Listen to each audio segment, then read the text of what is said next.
Hey, what's up YouTube? This is Crazy Ninja 9, Ninja with a G, and today for you guys, I'm here with the conspiracy theory about Professor Oak and how he really controls every one of the evil teams that we see in the Pokemon world and more.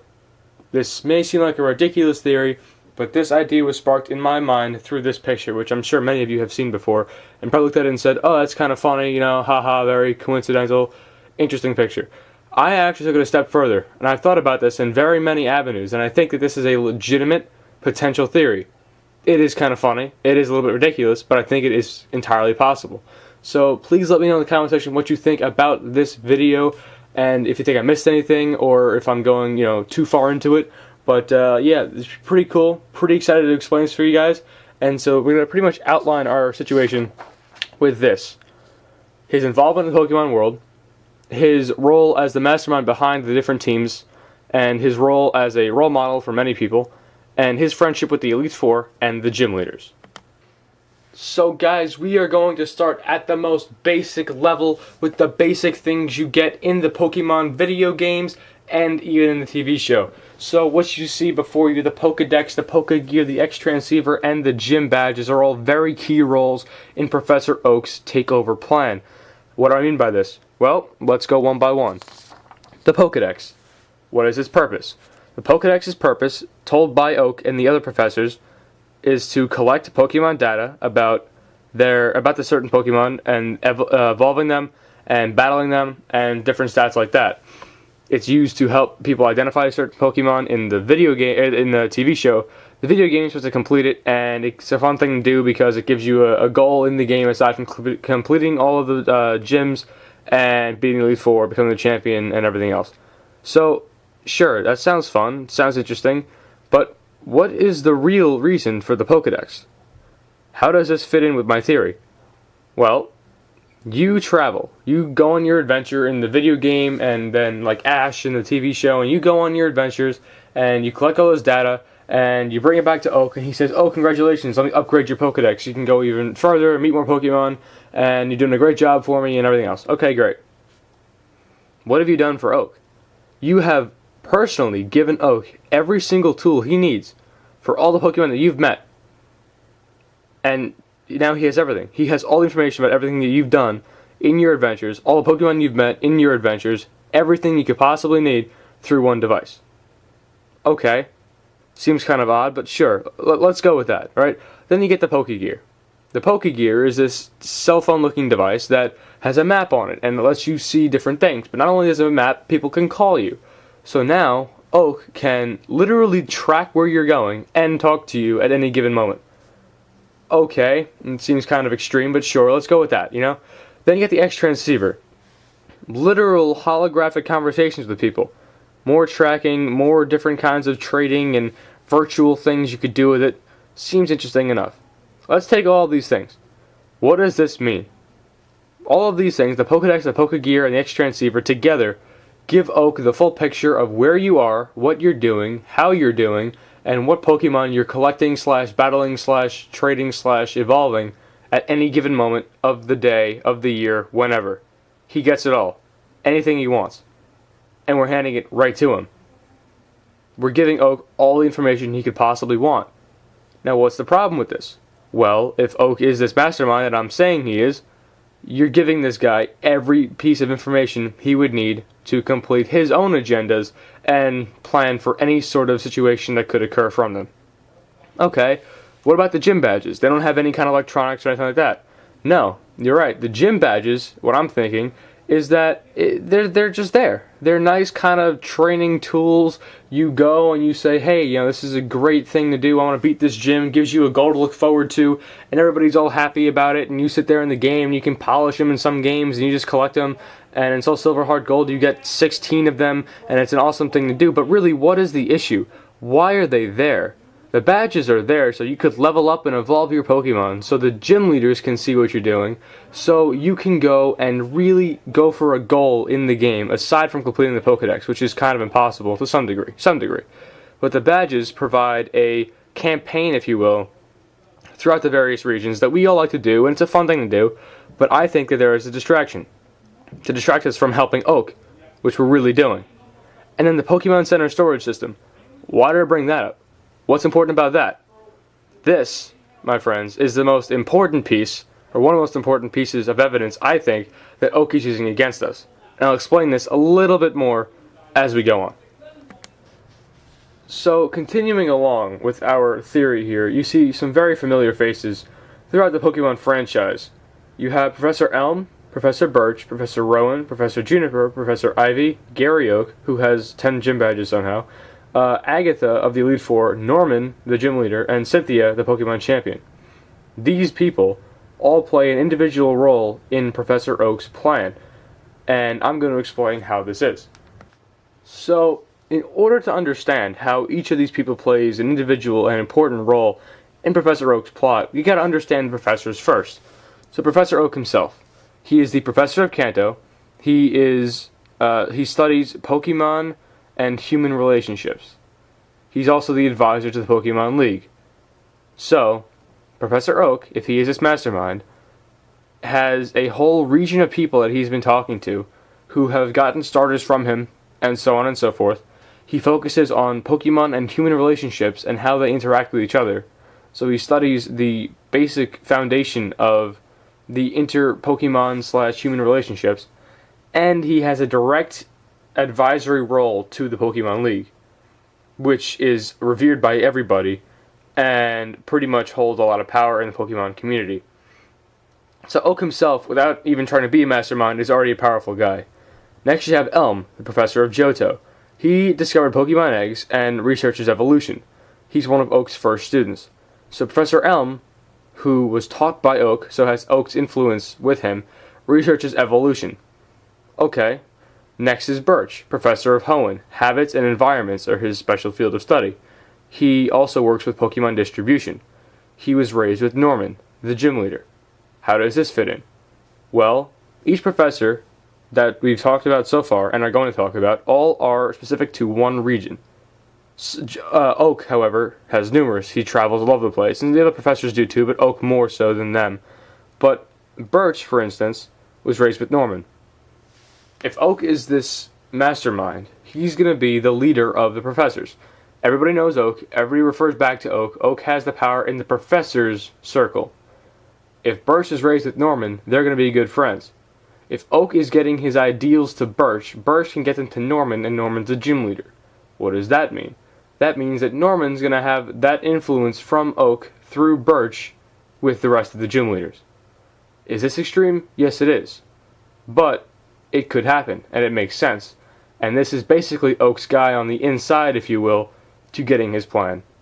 Now we move to Rowan, professor of Sinnoh. Pokemon evolution as well. He gave Cynthia her first Pokemon. Who is Cynthia? The champion.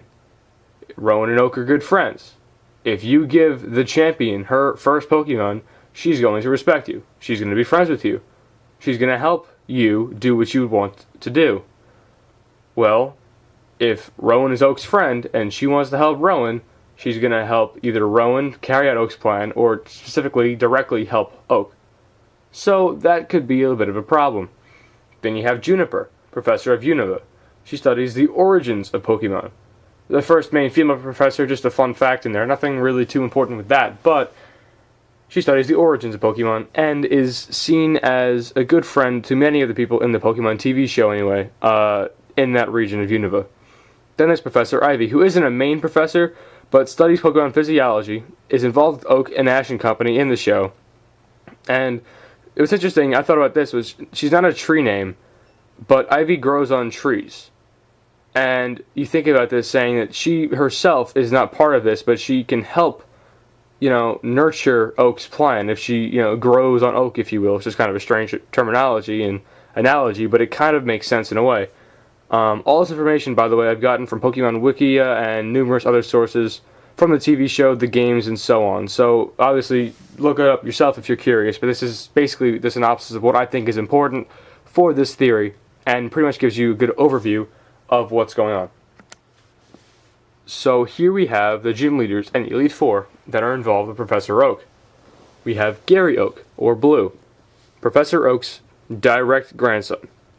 This relationship is also direct. Then there's Norman, relationship with Birch. Okay, we discussed this already a little bit. But what about, let's take this further. What about the fact that he is a father to Brendan/May in the game? Well, what does this mean? Your rival, if you will, not really your rival, but your partner or your friend throughout the game has the influence from Professor Birch, from Norman, from Oak. Okay, this kind of makes sense, but it's a little bit of a stretch, so let's keep going. Agatha, Elite Four, friends with Oak, had a relationship when they were younger. They were rivals as children. What does that tell you? That they've kept in touch, that they're friends, that Oak has spread ideals to her, through her, and who knows what happened back then, but there's still a friendship there, and there's still influence in Agatha's life through Oak. And then Cynthia obviously has a relationship and is grateful to Rowan, and will help Rowan in whatever endeavors he has to, take on, and obviously will help Oak by the transitive property of mathematics. How does this all piece together, though? How does this, this innocent guy, Professor Oak, that we see as the first face of Pokemon when we turned the game on for the first time on our Game Boys all those years ago, how does this fit in? How is this important? What does this mean? Well, Oak is a trustworthy guy. You want to trust the guy who's telling you about the different, the world you're entering into. We all look at the games, and you look at Ash, and he runs in his pajamas because he's just so excited. And we're sitting there, and even today, a lot of people wait, on lines. Maybe not so much anymore, but they used to wait on lines and, go crazy for Pokemon games and all the hype around Sun and Moon and everything that's coming out. It's all exciting, and you want to believe the guy, the first face you see, telling you about what you're going to encounter, giving you a Pokemon, letting you start your adventure. The first guy you see, you want to trust, and you're grateful. And you're thankful for the first guy you see, but this is a problem, because the first guy you see is the guy who's trying to take over everything. That's how he gets you. That's how he destroys you. That's how he beats you. That's how he dominates everything about the situation that you're in and everybody else at the same time. Okay, so first phase gives us a starter, he's trustworthy. Alright, he cares about our safety and the safety of our Pokemon. Does he, though? He wants us to travel around at 10 years old and do many dangerous things, fight different teams, and so on. But is that really a safe thing to do? Is this all just a charade? I'll leave that for you guys to decide. His friendship with the other professors. Hierarchy of professors, if you will. There is a hierarchy. Oak is the highest. Then there's different things. Rowan claims that he has seniority because he's the oldest. Elm was the youngest one, but he is a first student of Professor Oak, great friendship right there. And each professor studies something individual, something important, something that kind of completes a story of what Pokemon is. And if all this information is going directly to Oak, then Oak has the full picture, the complete circle, the most intensive details on every single aspect of the Pokemon world, in very many ways. How does he keep his power, if you will, over the professors? Is it by blackmail, fear, promise? If I take over the world, I give you a piece of it. Or respect? They just see him as their, grandfather-like figure, like we all do when we turn on our games. Is it that kind of relationship, or is it something else? Something, more threatening, and they're afraid of him for some reason, and he has blackmail, or he has something over them that we don't know about. All very interesting points, but I think that Oak is the highest of the professors. He's seen by numerous people as the highest of the professors, and he has the most power over all of them. Now that all of the introductory / information is out of the way, we get to the good stuff. Professor Oak, the Mastermind, piecing it all together. Well, the picture that inspired me was that picture that said Gramp, or Gramps. What does Gary Oak call Professor Oak? Gramps. Well, let's look at the different teams that we fight throughout the various games and throughout the regions of Pokemon. You have Team Galactic, Team Rocket, Team Aqua, Team Magma, Team Plasma. Alright? If you reorganize, obviously they didn't come in that order of being created and being told to us and revealed to us, but if you reorganize the letters, you get Gramp. Okay, it seems kind of funny, kind of, coincidental, interesting, but not really much to think about. Or is it? What is the purpose of these Pokemon teams? Well, you could say that each one goes after a different thing. Team Galactic wanted to liberate Pokemon, and Team Plasma, same thing, and all this other stuff. Yeah, okay. But what is the real purpose behind them? Why do I think they're there? What I think is that these teams, because there are one per region except for Team Rocket, because they're pretty much everywhere, and that goes without saying throughout the game, which I will explain later also, by the way. But, each professor is specific to a region. Each team has a certain region. Are the professors like the admins in the different teams? Is each one control a specific team in each region? In which case, Oak is the Giovanni, the highest of the high of every team. I don't know. Well, what do the teams do? What do the teams do? They fight you, they get in your way, they're annoying, you gotta fight numerous of them at the same time, and you can't heal your guys, and Ash is constantly getting bothered by them, and he's trying to help people, and it's like, well, what's, wasting 10 episodes on trying to help somebody? Okay, fantastic. But what is the real purpose behind these teams? Why are they here? I can tell you why they're here. These teams are another deflective attribute to Oak's plan. What do I mean? Well, the badges. These achievements. You're proud of yourself for getting a badge. You're proud of yourself for stopping the enemy. The enemy of these teams. You're told by Oak that the enemy are, Team Rocket. Oh, they're trying to steal people's Pokemon. You gotta stop them. They tried to steal my Pokemon. Please help me. Stop them. Okay. Well, why are they there? Why are there so many of them? What happens when you fight these teams in the games and in the shows? Pokemon level up. Pokemon evolve. Is this just a method of Oak's that really just helps you evolve your Pokemon to help him gain more data? Interesting. There's so many of them. There's so much that they are involved in within the region. Could this potentially just be Oak deploying troops, if you will, to try to level up your Pokemon so that they, you think you're getting better because your Pokemon are evolving, but really you're just helping Oak in the very end. So how could this work? How have we not seen this before? Well, each team has a leader.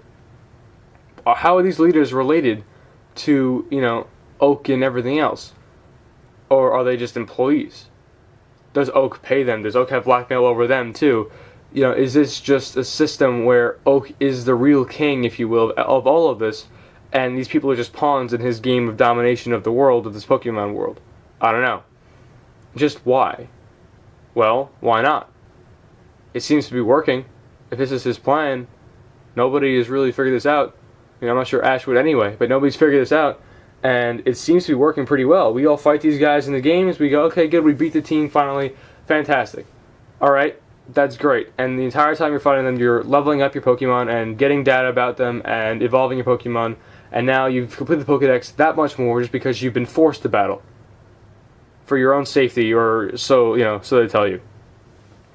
Now, the explanation of Jessie and James. This is very interesting. I want to bring this up specifically because I feel like this is a very tricky topic. If these teams, let's say, are used specifically to try to level up your Pokemon, then why do they want to steal Ash's Pikachu and they go to the extent that they do to do so?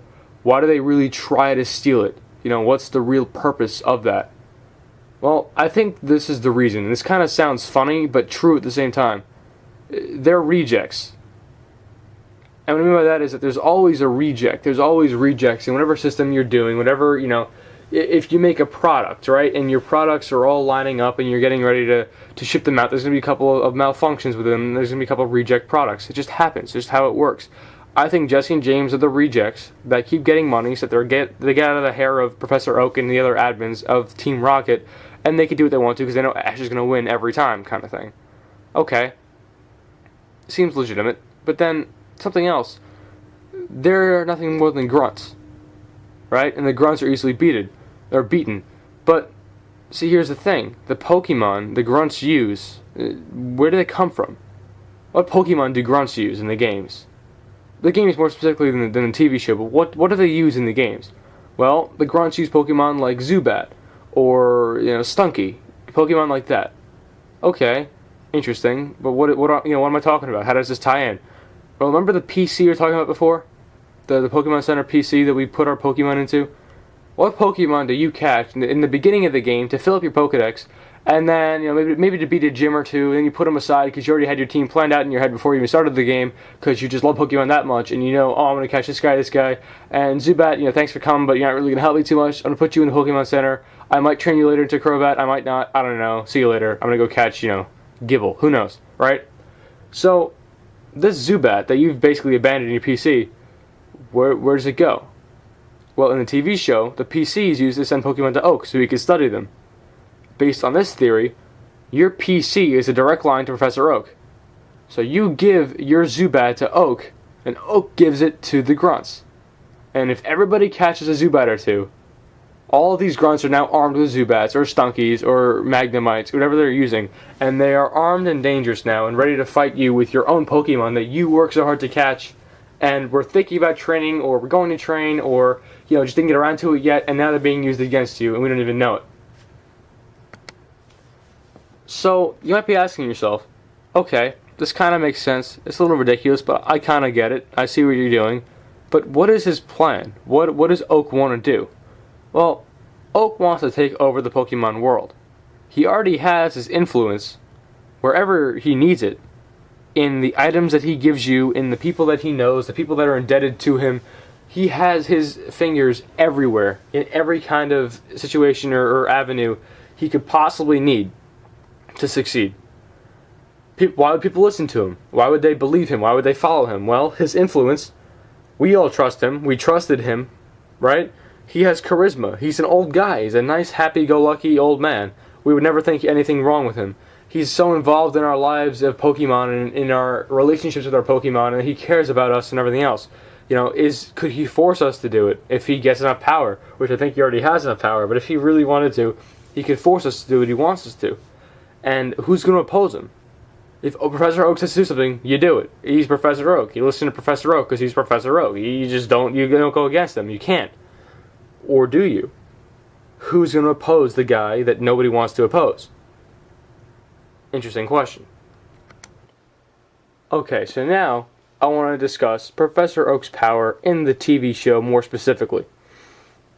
Ash. Catch him. Gotta catch them all, right? Fantastic. Ash Ketchum has traveled so far for so long, met so many people, caught, traded, battled so many Pokemon, and he's done it all under the guidance of Professor Oak.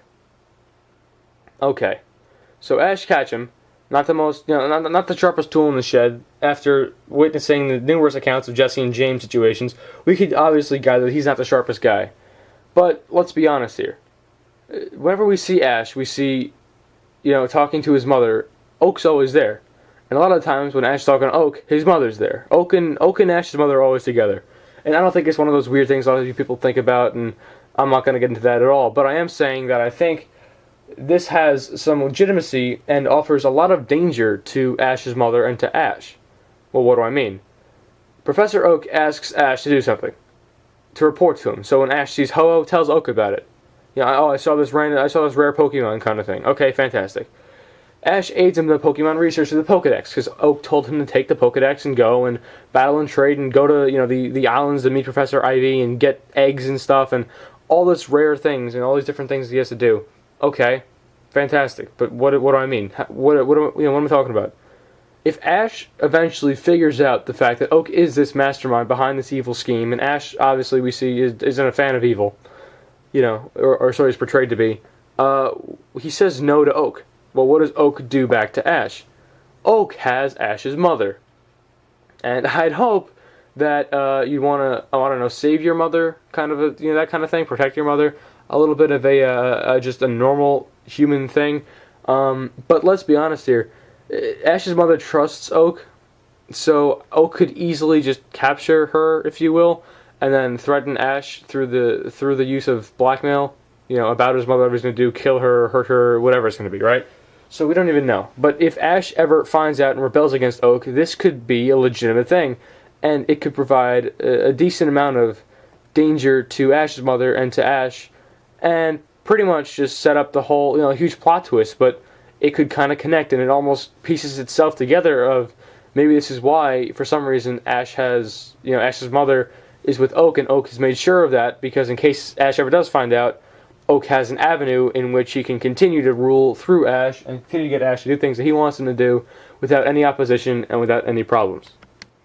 Now, you probably noticed, and probably put in the comments section already, maybe not, but you probably said or thought to yourself, wait, you're missing a professor, and you're missing a team, what are you doing? Well, I didn't forget them, don't worry. I got Professor Sycamore here, I got Team Flare here, I know them, but I'm not sure about these two. This is what I mean. Professor Sycamore, the entire purpose that he provides to the TV show and to the game is that he researches Mega Evolution. Well, what is Mega Evolution, right? It's the bond between the bond that the Pokemon and the humans share that lets the Pokemon temporarily grow in size and change form a little bit during battle, make them stronger, boost their stats, give them buffs, whatever. Okay, fantastic.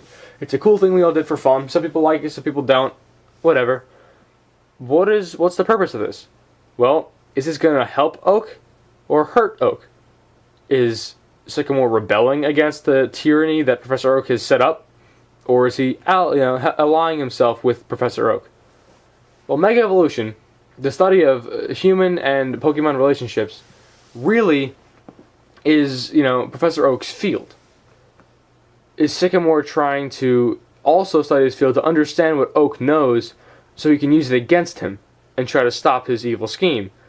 We've seen Sycamore Oak together and speaking and friends, or it looks like it, but I'm not sure it's the case. This could be pre-understanding of Oak's plan, or maybe, Sycamore found out something that we don't know, and maybe Oak tried to blackmail him some way, and, Sycamore got out of it, kind of thing. We don't know. But I think that this could potentially be used against Oak as the main resource of the stronger Pokemon that Oak does not possess, and the strength that Oak doesn't possess to actually take out Oak, or try to fight Oak. So that's what I think Sycamore is up to. He's either going to help him a lot and give Oak the complete rule and control of everything, or he's trying to rebel against him and fight back. Now you got Team Flare. Is Team Flare another one of Oak's teams? Or is he a team set up by Sycamore? Or just a bunch of rebel people who who are trying to take over Oak, or their own separate entity? Who knows? I think that this could be one of two things. I think this is either a team set up by Sycamore with the same kind of structure, so that we're not confused by it, but we think we're still doing the same thing, and really helping Sycamore in the end get his things. So he's almost like a mini Oak, if you will. Or this is a team set up by Professor Oak again, and this could be a second word. And what I mean by that is you have the word Gramp, right? Gramps. Gramp. Could this be Gramp Forever? Something like that as a second word. This is the F for forever. And we don't have an O team, we don't have an E team. And you see, you say to yourself, well, there are two R's there. You already have R for Team Rocket. How does, you can't use the same letter. Well, Team Rocket keeps coming back.